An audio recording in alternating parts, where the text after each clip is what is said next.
नमस्कार दोस्तों, आप सभी लोगों का स्वागत है। देखिए, अगर हमें जीवन में आगे बढ़ना है तो हमें बीती बातों को हमेशा भूल जाना पड़ता है।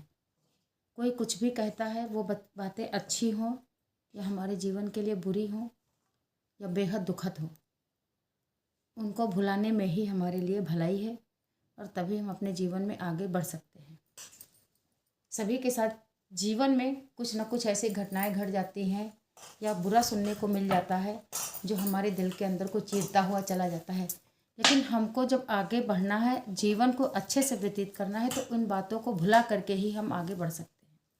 इसी से रिलेटेड आज मैं आपके लिए एक कहानी लेके आई हूँ कि हम कैसे जीवन की बातों को भुला सकते हैं। जो लोग अपने बीती बातों को नहीं भुला सकते हैं, उनके पास चाहे जितना रुपया हो जाए, चाहे जितनी खुशियाँ हो जाए, लेकिन वो हमेशा जब अकेले बैठेंगे बस चार आंसू रोया करेंगे। बीती बातों फलाने ने ये कहा, ढमकाने ने यह कहा। तो ऐसा है तो हमको को क्या करना चाहिए कि इनको भूल देना चाहिए। तो एक लड़का था, एक आदमी था जो अपनी बीती बातों को नहीं भूल पा रहा था। अब पता नहीं उसके साथ पीछे जीवन में क्या हुआ। उसके बेटे ने कहा या उसके बहू ने कहा या उसके भाई ने कहा, ये नहीं पता। लेकिन वो कभी भी बाद में उसने सक्सेस तो किया, लेकिन वो अपनी बीती बातों को याद करके रात में एक बार वो सोचता ज़रूर था। इस बात को परेशान होकर के वो कितना भी धन कमा लेता था, कितनी भी उसकी खुशियाँ हो जाती थी, लेकिन वो खुश नहीं रहता। तो फिर एक दिन उसने डिसाइड किया कि अब मैं ये सब कुछ छोड़ छाड़ के अब शांति का जीवन व्यतीत करना चाहता हूँ।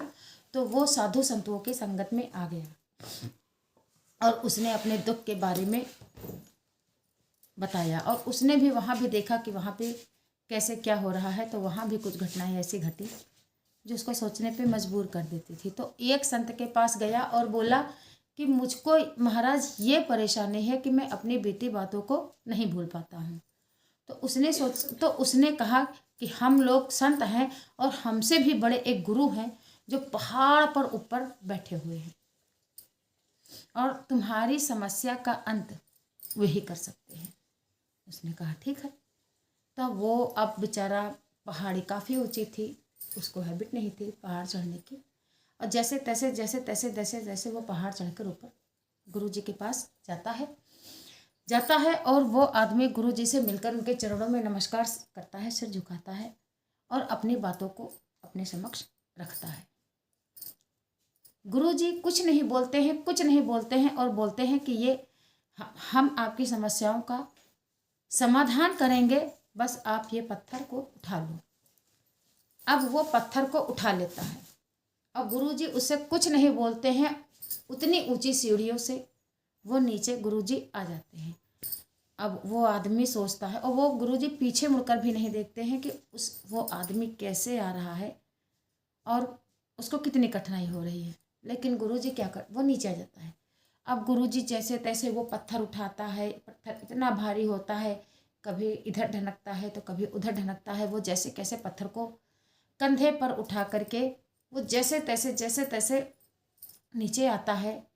कभी कदम लड़खड़ाते हैं, फिर संभलता है, पत्थर गिरने से बचता है, लेकिन बस पसीने से लथपथ वो बिल्कुल हफ्ता फिर आता है और पत्थर को नीचे रख करके फिर गुरु के चरणों में नमस्कार करता है और बोलता है, गुरुजी हमको कुछ, अब आप मेरी समस्याओं का समाधान कर दीजिए, मैं बड़ी मुश्किल से आया हूँ। तो गुरुजी ने कहा, क्यों आप बड़ी मुश्किल से आए हो? तो कहा, आपने ये पत्थर उठाने के लिए कहा था, इसलिए मैं बड़ी मुश्किलों से यहाँ तक पहुँचा हूँ। तो वो कहता है कि ठीक है, मैंने कहा था पत्थर उठाने के लिए मैंने बोला था, और मैंने ये नहीं बोला था कि आपको पत्थर उठा करके मेरे पास तक लाना है। आप इस पत्थर को उठा के नीचे भी रख भी सकते थे। तुम जो है इस पत्थर को उठा के अगर नीचे रख देते तो आप हमारे साथ हंसी खुशी और आसानी से मेरे पास आ सकते थे। तो उसको समझ में आया तो कहा, बस इसी में सीख है, जो हम अपनी समस्याओं को कंधे पर ढोते हुए चलते हैं, इसीलिए हम जो है दुखी रहते हैं। जो समस्याएं हैं उनको हमको छोड़ देना चाहिए। जैसा जो कल हो गया उसको भी छोड़ देना चाहिए, जो कल होगा उसकी चिंता भी छोड़ देनी चाहिए। जो हमारे पास आज है उसको हमें हंसी खुशी हर पल को एंजॉय करते हुए जीना चाहिए।